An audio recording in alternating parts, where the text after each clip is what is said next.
Welcome to a round of Gwent with. I am your host, Brett, or TheFoxBride, and thank you for coming back to episode 2. And please share this series with someone or somewhere that you think might enjoy it just as much as you have. My guest today is a top level competitive Gwent player who streams seemingly every day. Most of the time it's Gwent, but hey, I catch a Valorant stream every now and then. A YouTuber where you can find all sorts of decks and Gwent information. And this is all below, so make sure you check it out if for some reason you have not already. This was a fun chat and went in wild directions, covering the gamut of pop culture, professional decision making, and higher education.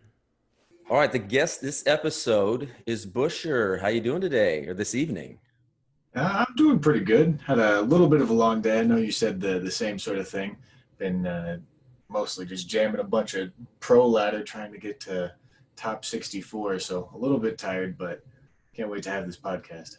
Yeah, it's that final push. This is gonna come out in, I don't really know when, but it is the last, no, second to last day of the season, right? Yeah. Tomorrow is yeah. It's a little over 24 hours left. Okay, yeah. So it's August 2nd right now, and so I've kind of been following a little bit of people making that last push in there. So, like, how much did you play today? Oh man, I woke up at 6 a.m. today. Probably started playing at like 7 a.m. and then I think I just stopped at like 5 p.m. So 10 hours, I guess. Okay, and that's a perfect segue into what I usually start off asking the guests, and that is, even though it's a COVID world right now, what is a typical generic day look like for you from time wake up to doing whatever you do? Well, I got to be honest, COVID hasn't affected my schedule at all. I usually, like, I got to be honest, the whole time structure thing also doesn't really oftentimes end up like necessarily mattering too much. I just go wake up, spend like an hour or two messing around on YouTube, actually waking up, uh, go to a stream, finish the stream, make a YouTube video, mess around on my computer for the rest of the day, and go back to bed. What time do you usually wake up and go to bed? Man, I like over the last like year, it's changed. Like those time slots of like when I'm awake and when I'm asleep have like changed so much. Like right now, like I just said, I was waking up at 7 a.m. today, but a week ago I was waking up at 4 p.m. So I'm just like zooming all around the schedule. Okay, so I mean, at least it sounds like you're able to set your own schedule and you're not forced into any kind of rigidity with it. Oh yeah, absolutely. I mean, when you like work for yourself, uh, and you can kind of just do your job at whatever time, you don't really need to be worrying about working in productive work hours, right? Your own boss. Okay, so I remember when I first started watching you, you were a college student. And Yeah. so you dropped out of college. I know that's kind of seen as not proverbial. My brain is so fucking fried. Pejorative. There you go. It can seem as like pejorative, but you dropped out of school and you're doing this full time. Take me through the decision behind that. Yeah, sure. So I was going to college for chemical engineering in high school. I was pretty good at like the whole science and like math thing.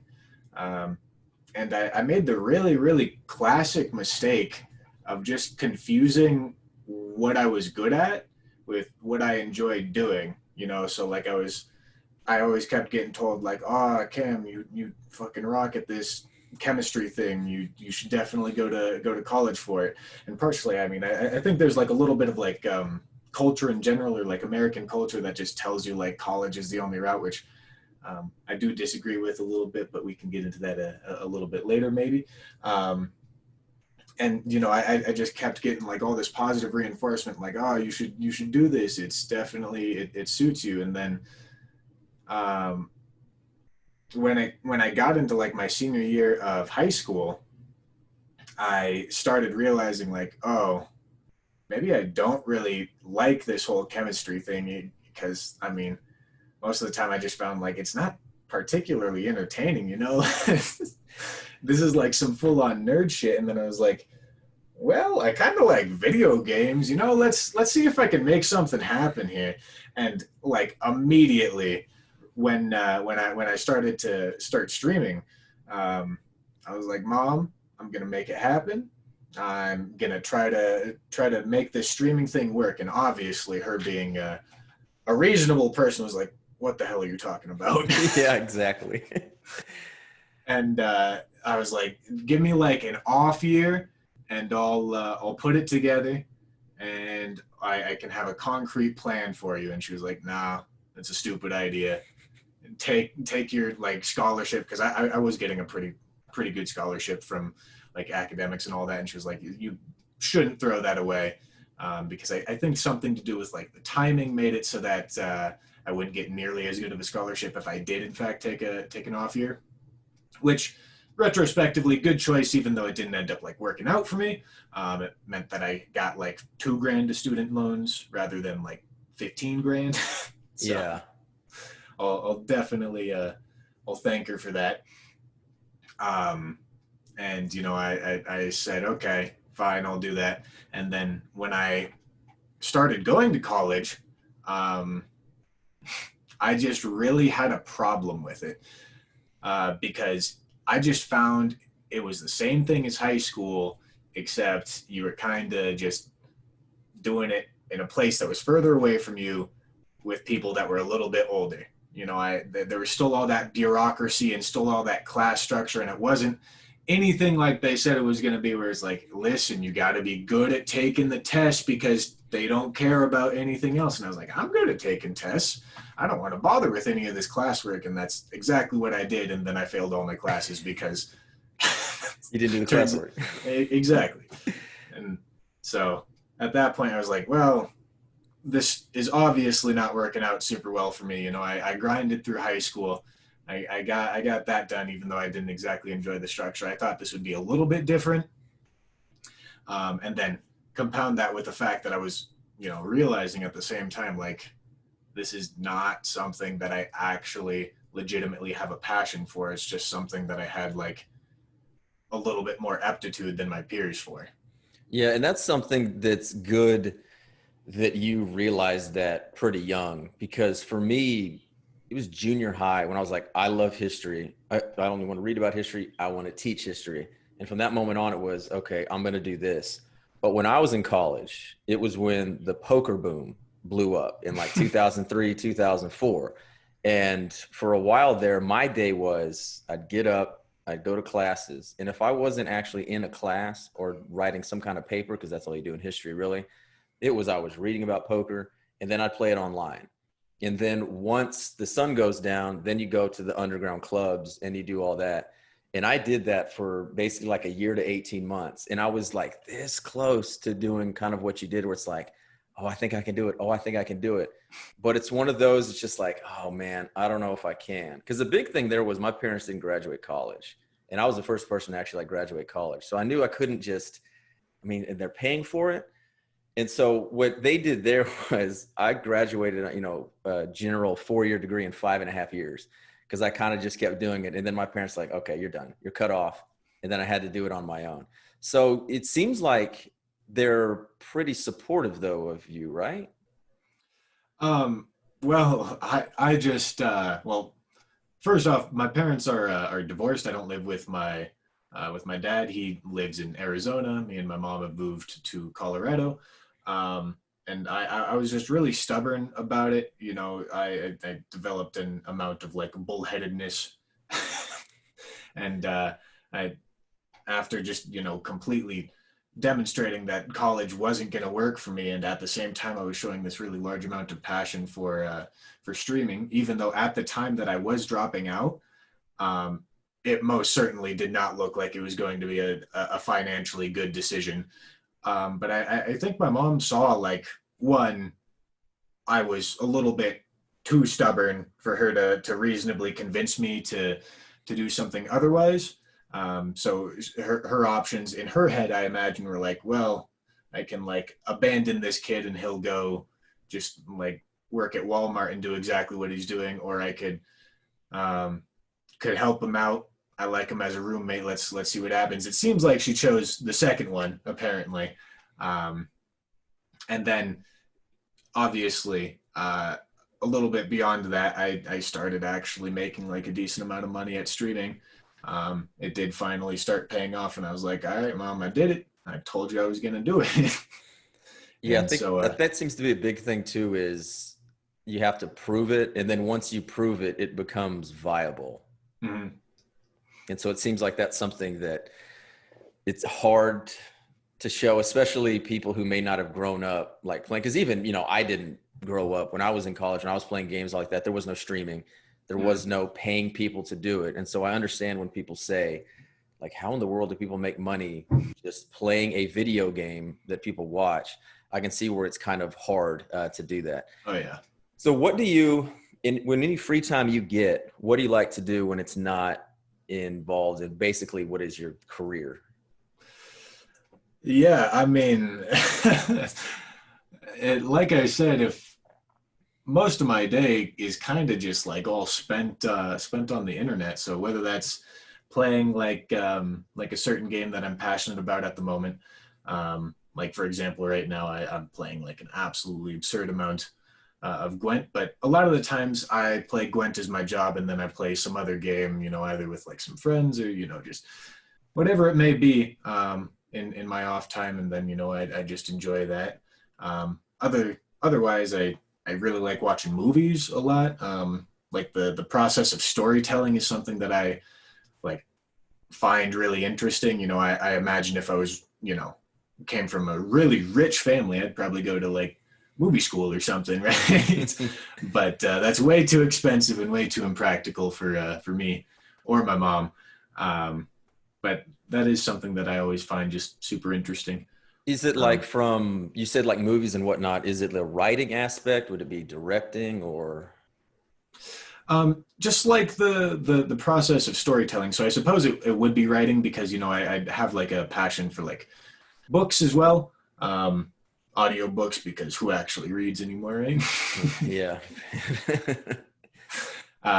But like stories within books or adaptations to the screen, like Game of Thrones. I really did enjoy that, and I especially enjoyed like dissecting exactly why the last season like degenerated so hard, and like what the reasons are, more so than just like going along with the just what other people are saying. I wanted to like figure it out for myself, and that's just something that I enjoy other than just like streaming.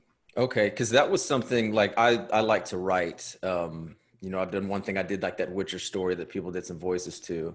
And when Mm-hmm. I left college coaching, I left because I wanted to write for TV. And I spent like 18 months, maybe a little bit over a year, and I was like 9 to 5, just like you said, just writing, writing, writing. And that's what kind of always drew me to the same. It's the storytelling, but you're right, it's like the breaking down of it. And it's almost the like analytical sense of what makes this good. And like you said there, it's so easy to take like a good story for granted and be like, oh, that's just what it is. But then understanding what works and what doesn't work. And so, as far as you mentioned, like the last season of Game of Thrones, have you read the books? I'm currently listening through the audiobooks, and I'm almost done with the second one just because the series was so disappointing at the end. Oh, okay. Yeah. That because I had some of the audiobooks because that was, how do you think, well, I'm trying to think of what it would be like the adaptation. So you said, okay, so you finished through the first one in the first season. Mhm. Like, how do you compare the adaptation to it, or how do you think they did? um, as far as I know, like this is a relatively popular opinion, but Dan and Dave, the showrunners, were just super good adapters Yeah. of George R. R. Martin's work. But when they started running out of books to go through, in season six, it was a really obvious turning point of like, oh, this is a very different style, and we're watching a different show now. Which can we get into spoilers? Am I fine to do that? Give Yeah, examples? we're speaking to spoilers here. If y'all have not somehow watched or you're gonna watch Game of Thrones, skip ahead, but yeah, go ahead. Yeah, so like as soon as you get into season six, like second episode or something, Jon Snow is waking up, and you're like, oh, wait, that's not supposed to happen. This entire show is a show about consequences and realistic repercussions to your actions. It's a deconstruction of all these fantasy tropes, and I'm watching a fantasy trope happen on my screen right now. And now, granted, season 6 was still great. I loved watching all of that. Battle of the Bastards was really fucking cool. Um, but then you get into season 7, and then it's like entirely original work done by Dan and Dave, and the seasons are getting shorter, so characters get less development. And then it's just, oh, no, no, no. It's going way downhill and nothing's making sense anymore. It's quite a spectacle, but the technicalities of the writing is just not really enjoyable. Without it being like a leading question, do you think George kind of didn't help as far as like the ending goes? Because he, again, when they signed on to do the show, it was pretty much understood like, oh yeah, 2 books will be finished by the time we're done, and then we can go whatever. It can be like 8 seasons, 10 seasons. It wasn't set on. It was going to be 8 seasons. It was 8 seasons, right? Yeah. Okay, it's going to be 8 seasons. And so it seemed like there was a point where it was like, okay, this dude is not going to finish even one of these books. And we are here in August of 2020, and it's still like, I don't even know if they're ever going to come out. I've lost hope and expecting even Winds of Winter to come out. A Dream of Spring that is not coming out. And so I kind of kept thinking that they might have been, I don't know, annoyed with him, and then he kind of wasn't helping. I don't know. It just seemed like it was such a disaster. And I know we'll never get the true story because you don't want to bite the hand that feeds you. But like you said there, everything was on here. Everything was on there. And then once that source material ran out, it was almost like George was like, well, what are you going to do? So what's the biggest reason you think that it like fell apart other than like they couldn't really adapt it too well? Was there anything specific? So, as far as my understanding goes, essentially George R. R. Martin like knows where his story is gonna go. He again, spoilers in case anybody still cares. Um, I'm sure he told Dan and Dave like, yeah, Daenerys is gonna go crazy. She's gonna burn all of King's Landing. Yeah, that's And, going to happen. Yeah. yeah, and it's gonna be because of like all these different things. And then Dan and Dave were like, well, we need to get her from right here to right here, except we don't know how to do any of this part in between. And we're going to do it in 5 episodes.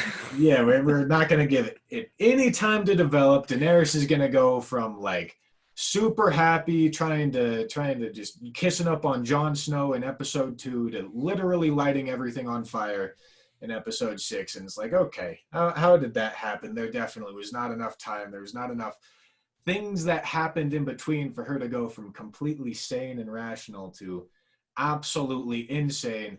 Like a bell rung, and she was like, "Oh God, not the bell!" And then she just goes crazy. Like Yeah, and yeah, I actually haven't talked too much about the last season because once it came out, at the time, I was big into like the spoilers and getting all the episodes when they got leaked. Like I was one of those people, like on the Reddit free fault. And when the episodes got leaked before, I was going to watch them and do all that. And so when all that was happening, it was like you said, everything was happening so quickly. And then the discourse from everyone else. And it was just this thing where I loved it so much and it was just going to hell that I almost was like, okay, let's just get it over with. And then I'm just going to keep my good memories of it. Because I haven't gone and rewatched the series. And I will rewatch it. But I don't think I'll rewatch it at all. Like the 7th season, I don't even know how much I'll rewatch from the 7th season. Maybe Field of Fire, whatever that Spoils of War, like Field of Fire 2 or whatever that one. yeah. But beyond that, no. And then with the last season, I think only like the battle at Winterfell, and then like they kill the Night King, and I'll be like, you know what?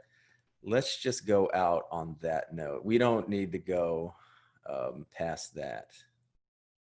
Yeah. To be fair, the Battle of Winterfell had a little bit of criticism around it as well. But when we were back in like season 6, I started watching. I think when season 6 had just released, and I watched through the whole series up to the end of season 6 for my first time in like I don't know, a week or two. I just jammed it really, really hard, and obviously it was really good, and I was happy to just spend so much time doing it. And then in between then and the last season releasing, I had rewatched the episodes that were available like 6 or 7 times, just completely through, either with like some buddies, because I always had a friend that was just like looking for shit to do, and we would just watch episodes of Game of Thrones every night, and just because it was a really good series. And then ever since like season 7 and season 8 have come out, I think I did rewatch once after season 7, just because I still was naive enough to be hopeful. But after season 8, I just haven't found it, because it just was not fun to watch the ending. I think and you talked about like the Battle of Winterfell.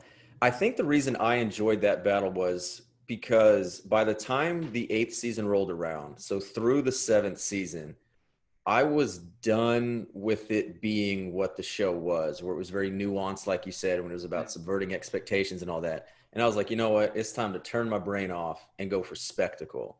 And I think maybe that's why I kind of enjoyed the last season more than others, was because I had kind of already written it off. And I was like, let's just go to the end with this.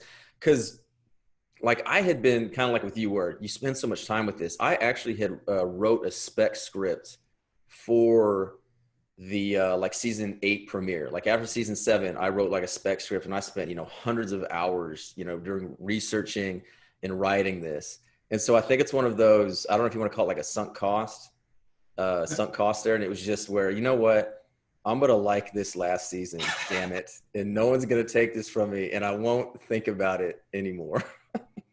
Yeah, I mean, obviously you see all these videos on YouTube of these like bar videos where they're watching Game of Thrones, and if let's say you watch like season 3 in a bar, you get a bunch of people like screaming at like Tywin getting murdered, or Joffrey getting murdered, and you're gonna miss something if you're just woo for like, I don't know, like 10 seconds, you're gonna miss something. And then it seems like in season 7 and season 8, it was just optimized for those moments where it just kept having all these like Avengers landings, essentially, slamming down, superhero pose, and give the audience time to clap and scream about it, rather than just like what it used to be, which in itself like isn't bad. It's just not what I want out of that story. Yeah, and I mean, and that's pretty much what it is. And when I look back on it, I'll be like, you know what? We'll always have seasons 1 through 4, and you can always go back and rewatch those. All right. So, one thing you were a competitive tournament player. And I want to know, it was a couple weeks ago, or was it last week, the Invitational? I've lost all track of time. Last week was the partners tournament. I think it was the week before that was the Okay. invitational. The Invitational, in which you were runner up. Yep, I Okay. got second to Unforgiven. Okay. And I think what I remember that is I got up, and I think you were already playing and like streaming. And I got up, I think it whatever day that was, at 7 in the morning. Mm. And then I think I looked back at, I don't know, 10 o'clock at night, and I think you were still playing. And Yeah, so, it was a long day. yeah, how the hell, like, how do you do that? It's one thing to just play it, but you streamed the entire time, didn't you? I streamed all my games, Yeah. yeah, but due to how double elimination brackets work, if you come from the top bracket, you're almost certainly going to be waiting quite a bit for the lower bracket to catch up to you. So I had like a solid 2, 3, 4 hour break in between the winners finals and the losers finals that I had versus Sumo, which I went to go take a nap, turned off the stream. Was really tired by then, because I had to, because of how these tournaments are structured. They're kind of optimized for CEST. It's Poland time, because that's where most players are from, Yeah, the which means, Euros. yeah, I get a 4 a.m. start time, which Yeah. kind of sucks. And uh, at least at that time, my sleep schedule was not ready for a 4 a.m. start time, which meant I needed to stay up through the night. So I woke up at like, I don't know, 10 p.m. or something, and then I ended up going for like 20 hours worth of play.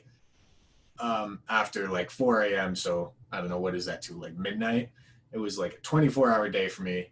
Definitely made me feel not so great. So you mentioned you took like a nap and a break. Is there uh, anything else to that you do? Is there something you eat or drink or in any way to help with that? Because again, it's just to keep the discipline. It's one thing to do it, but again, to do it at a high level is just completely impressive to me. And so, what else besides like the sleep? You said the sleep makes a lot more sense since you were up at 10 p.m.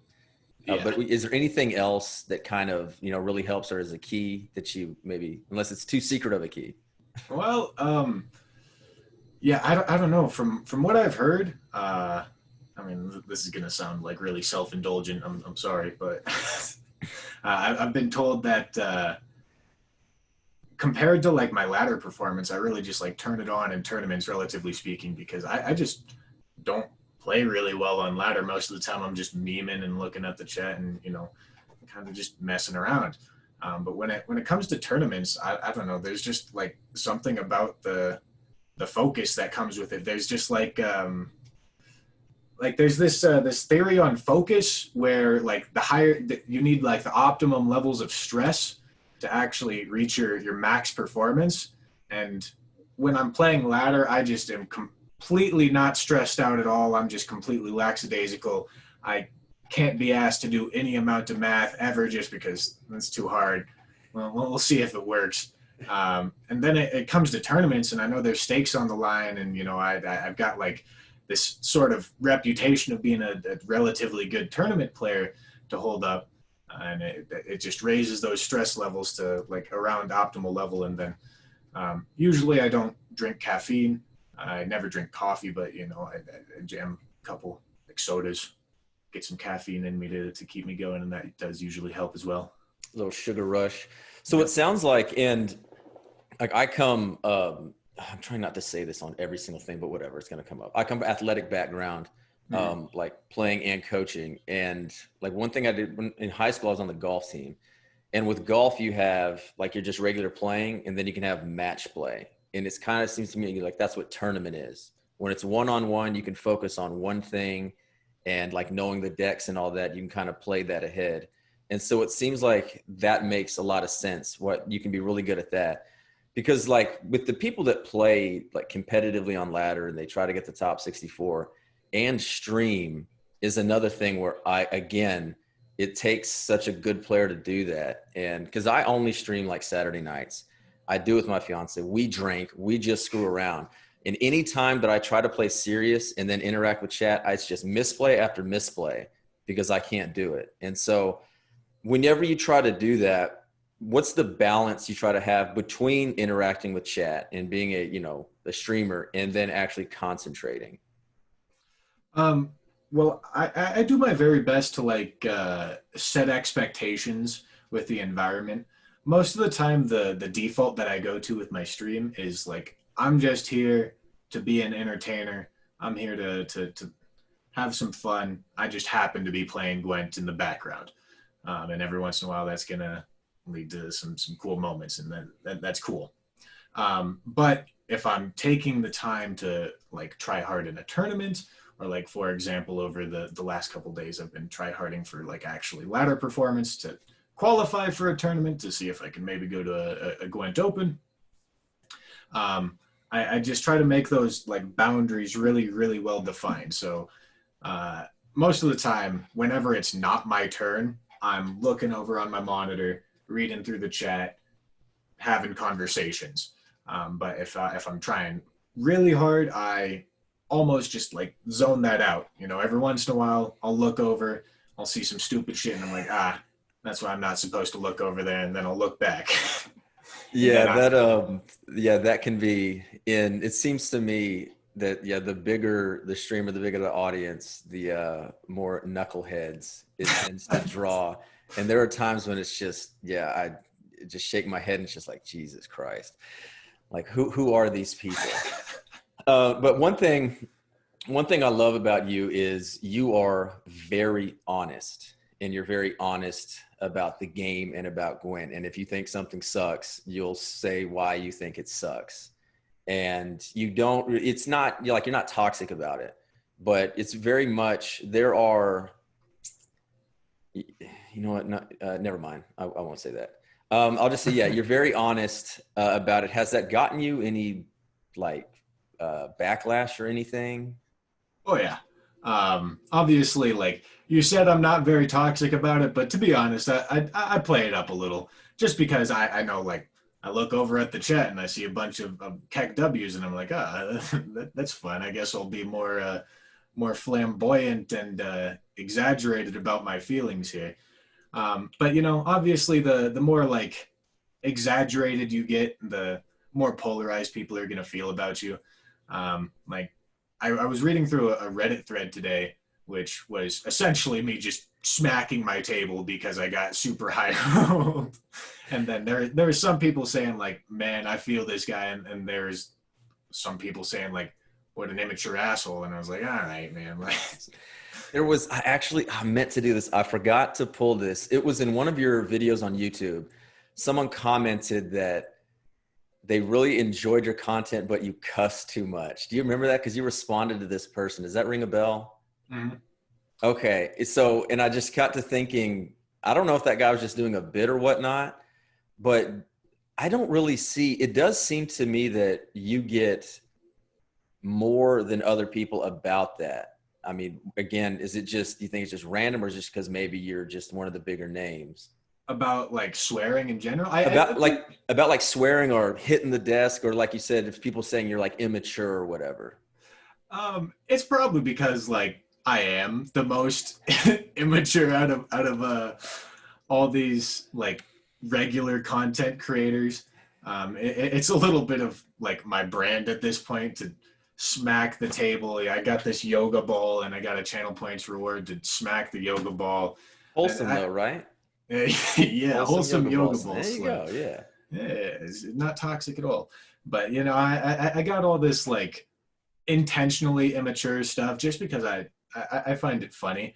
And then on top of that, I used to make YouTube videos that I just didn't swear at all, and they were very analytical. I essentially turned into Shin Miri on YouTube, but then I kind of just realized like, man, this is not really what I want to be doing. It's not helping like the brand of what I am on Twitch and the brand of what I am on YouTube are growing to be two very different things. And the YouTube one is getting less interest overall, and it requires more time for me to invest into. So why would I have it, right? So I just cut it out because it's not genuinely me. And yeah, There's so much. I mean, it's good for the game, but yeah, there's so much YouTube content now. What for like your future? I'm not gonna. I always hate the where do you see yourself in 5 years? Like every interview asks that, and to me, like it's just absolutely ridiculous. Especially if I ask you where do you see yourself in 5 years? Because in 5 years, that'll be roughly what, like a fifth of your life. Like you still would not have lived, and who the hell knows? But yeah. like as far as the immediate future, like what is your goal, or what are you kind of trying to do? Um, well, like immediate future, like what I'm working for right now is I've just gotten this really sudden surge of inspiration where I've kind of told myself like I want to try to get to a Gwent Open. You know, I got 2 more months worth of getting to potentially top 64 to get into a qualifier, and seeing as how my tournament performance usually goes, I think I can reasonably do really well in either of those two qualifiers if I can just get the ladder performance down. And so um, I just really want to see if I'm capable to do it. And it's kind of just like giving me a whole bunch of motivation, and it's making the stream do better. It's making, I'm spending a lot more hours doing it. It's just like manufacturing like enthusiasm that isn't like necessarily there just inherently just by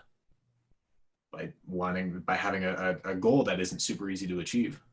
Whenever you always stream, like no matter what, are there times when you're just like, I can't do it, I'm not going to do it today? I do occasionally take off days. Motivation waxes and wanes a little bit. And when I'm just not feeling like playing the game a lot, and I had like a bad day yesterday, or I'm feeling down. I'll take a day off. I don't. I do my very best to not do it just because I feel like a little bit guilty to the people that like sub and like watch consistently. I know all of them like really appreciate it, but at the same time, more recently, I've been trying to like get rid of that guilt because I realize that people like they don't want to just watch your stream because you're doing it as a job. They want to watch you because you're like passionate about what you're doing. So if that means you got to take a break to be passionate about what you're doing, then take that break. Yeah, it's very noticeable when somebody is streaming when they don't want to, and it makes it bad all around. And I do feel bad for people like you said, when you feel like you have to do something and then it becomes your job. And then, like you said, you're playing games for a living, and then that can just kind of wear on you. So, I mean, it seems like you've definitely found a good balance. Yeah, for sure. I like obviously I would really like to try to avoid that whole like feel like I have to be here streaming. You know, I'm looking at the counter on my OBS and saying, man, I got to get to 4 hours, got to get to 4 hours. Because oftentimes I felt myself just saying that, and you know, eventually I was like, well, shit, I gotta stop this because I got a solid like 2 hours on the stream where I'm just hating my life, and this and nobody fucking wants to be watching any of this. Unless the people want you to get wound up and Yeah, okay. potato, yeah, the trolls come in and they get loud. Yeah, that to be fair, there's quite a bit of that, which is why the streams don't necessarily do bad, but it's just not um, exactly like perfect or exactly as you would want it to be. And I always just do think it's really important um, that like in streaming especially, you know, I find that when you talk about like streaming as a job, oftentimes like the first thing that you get is like, dude, you play video games for a living, stop bitching about it. Exactly. But like there's a really important thing to realize here where you can do your job without being happy with it, and you're going to be completely as effective at it as you would otherwise. But you can't really like stream and not be happy with it, or create content or do anything that requires you to have an amount of passion for it and not be happy with it, because that's just going to show through, and the effectiveness of the job that you're doing is just going to tank because you need that passion and love for it. Yeah, I mean, it shows in what I would do. If I didn't have the motivation, it definitely shows up with, I'd say, about any job. We talked about, or you mentioned college earlier. Is college a scam? um yeah. The short answer is yes. I'll elaborate a little bit here. Okay. um so like I alluded to earlier, I think the cultural value that's placed on college is way too high, and I think that's a little bit self-evident with like these memes that you see of like gender studies degrees and you know things like that. Not that they're like inherently bad, but like that's not an investment that you're making into your future. You know, that's you would do that for like for knowledge, but ultimately like what college is intended to be is a investment that you make when you're 18 so that you make a lot of money for the rest of your life. um, and there you just see that it's so bloated to the point where um, there's so much curriculum inside the schools that is just completely terrible to invest into, as far as like financially. And I know 100% there's not a single chance that a large amount of college graduates and people that are currently in college are going through a degree that is going to make them like a decent amount of money or get them a decent return on investment, just because like a lot of these things are either going to be way overpopulated because everyone needs to be going to college. That's exactly what you get told. Go to college, you have a good time, you make a lot of money. But if everybody goes to college, then you're just going to get a normal amount of money, right? Like And entry level jobs require a 4-year degree. yeah, exactly, right. So if it's becoming the norm, it's not exactly like uh, necessarily worth the investment anymore. And because of the whole like supply demand, kind of thing going on. If you have an entire culture saying you need to be going to college, then obviously the prices on that college are going to be going way up. It means administration's going to get bloated, all sorts of different reasons as to why that tuition is going up. As far as I know, I'm kind of just like bullshitting these stats. I've heard something similar though, but in like the last 50 years, like college tuition has like doubled or like tripled or something. Oh, it's more than that. Because okay, my next question is going to be: do you remember how much it was when you went to school? Like how much a credit hour class was? Do you? Um, on my scholarship, like I said, I only ended up with 2 grand for a semester, and I Okay. was doing like 30 credit hours or something. But without the scholarship, it would have been 15 grand, I think. Okay, because the big thing that happened, it's all states thing. So much of the U.S. is based on states, especially education. Mhm. And I graduated in '07 and in Texas, not the University of Texas, but a university in Texas. And when I started going to college in '02, at the college I went to, a like class was $600 or like $650. Tuition got deregulated sometime, I want to say in like 2006. It was right towards the end of me graduating. And then overnight, it went from 650 or $650 to 1,000. And that was literally overnight in that sense. And then when I went to grad school back in 2012, like a grad school class was like $1,300. And that's kind of the thing you're hitting on there where, and again, high school teacher, you tell the kids, you got to go to college, got to go to college, you're going to get a great job and blah, blah, blah. And then you have people being, 100 grand in debt, 70 grand in debt, $150,000 in debt. And then they Yeah. graduate into this. And like I said, I graduated '07. 2008 was the recession. I was, again, very fortunate. I'm a teacher. So it's kind of almost recession proof in that end, somewhat. But so many people my age, we graduated out there, oh, into the world. Oh, yeah, the economy is shit. The worst it's been literally since the Great Depression.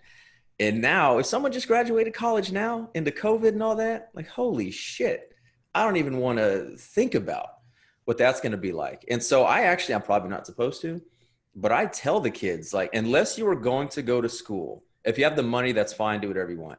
But if you're going to take out loans, unless you are specifically needing that degree for your job, like don't do it, or try to Yeah. find some way for it to get paid for. Hopefully, maybe not the military in that sense, but some way to do it because, I have friends of my own that they couldn't handle college and then they go and then they drop out. And I'm like, well, that was like 10 grand wasted. Yeah. Well, I just personally, I'm really passionate about this subject. Obviously, college dropout is passionate about dropping out of college. I know. Convince yourself. um, but I just find it absolutely preposterous that we have these social pressures to buy things that you literally can't afford in the hopes of it just working out when you're 18.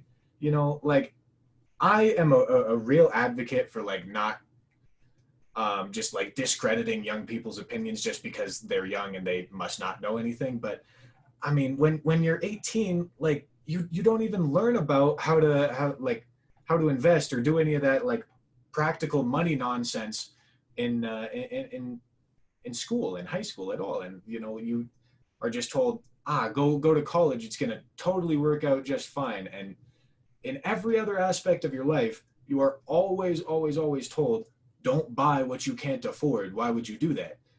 But in college, it's like, oh yeah, you're supposed to do that. Yeah, it's only a couple hundred grand. Yeah, and I have friends that are going to Denver University, which is a private university, for 70 grand a year. And I don't know how they rationalize it to themselves, but I'm just like, dude, you are absolutely insane. There's no way that this is going to work out for you. And oftentimes I find that the rationalization is, well, it's what I was told I was supposed to do. It's what I'm supposed to do to grow up. And I'm like, man, you don't got to be paying 70 grand a year to grow up. State school, man. Yeah, I mean, at the very least, Yeah. like if you aren't like coming, if you're not a trust fund baby, you don't have that money. You can't afford to do that. Everyone's gonna give you that money for because I don't know. It's just, like in the past we've had like incredible amounts of loans put out. Like that's exactly what caused the Great Depression, right? The willingness to give out housing loans, right? And then everyone said, "Give me my money," right? Yeah, Um, banks, it was all of that, everything just completely run amok. Yeah. yeah, and from what I can tell, Grant's not an economic student, hardly know anything about it, but it looks like a similar situation. Everybody's getting told this is what you're supposed to do. You're supposed to be taking out loans. That is the societally pressured thing to do. Take out loans, go to school. And it's just like, man, this does not seem very rational to do, right? There's no way this is going to work out for everyone or even for the majority of people that are doing it.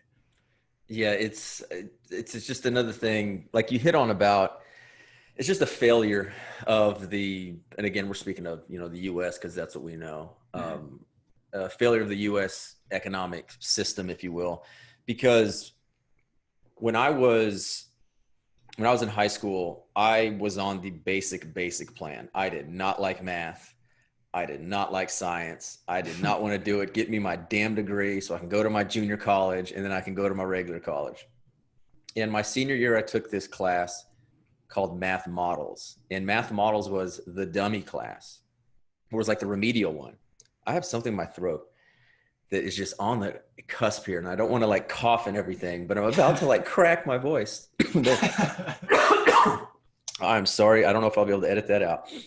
So I took this Math Models class and we balanced checkbooks. We took out like loans, if you will, to buy a car.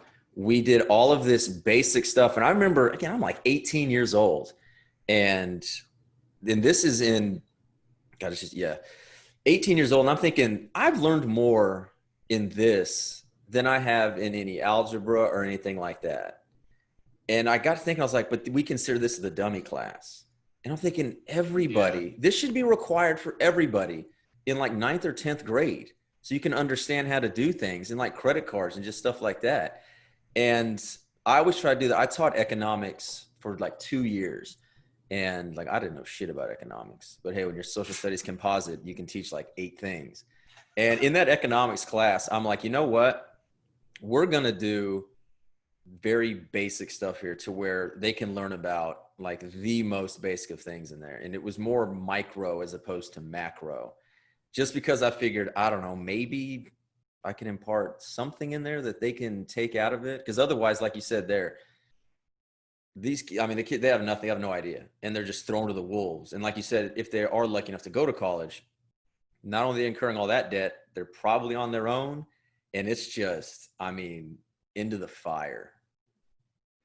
Yeah, like I for one didn't know what like ROI meant and like APR or any of this shit. When I went to go do my taxes, which by the way, self-employment taxes are an absolute bitch. Um, when I went to go do that, I was like, man, I don't know what any of this means, but I know how to do derivatives and integrals from calculus. But what the hell am I going to use those for? Right? Like I just don't know any of this like very functional math that I probably should know something about if I want to be a successful human being. Yeah, it's, I don't know. Yeah, it's one of those things too where I don't know how to really even solve it because it's more of a structural thing, and it makes people a lot of money, makes powerful people a lot of money. And again, having been on the college coaching aspect and seeing it from there, from even like the university, yeah, they're not going to give that shit up willingly. That's for sure. Yeah, if I was to go like tinfoil hat mode, which I would like to acknowledge this as like complete conspiracy theory, because I really don't like saying shit that's like completely unsubstantiated. I just want to preface it like tinfoil hat, right? Um, like it seems like perhaps the college board, it's within their best interest to not necessarily have financially educated young people because they realize real fucking quick that you shouldn't buy into this bloated college system if they could just understand, like, wow, this is not worth what I'm paying for it. And then they'll change it, and then they'll be out of a job. Yeah. Yeah, the structural change. So yeah, you want to keep them at bay. That is very tinfoily, but because you prefaced it, you covered yourself. All right, so I think that's probably going to do it. This was great. Again, thank you very much for coming on. I'll kind of announce everything and put all in that sense. But last thing I'd say is if you could just leave us with, some words of wisdom or some kind of saying you like, just in general, anything like that, anything you'd like to depart to us and the listeners. Words of wisdom. I got to be honest, I don't think I've ever been put in this position where I'm supposed to be the wise one. I'm used to being the absolute idiot, but I suppose math is your friend. Do the math, realize that societal pressures aren't necessarily always working for your best interest. Ask yourself why exactly you're being told to do the things that you are.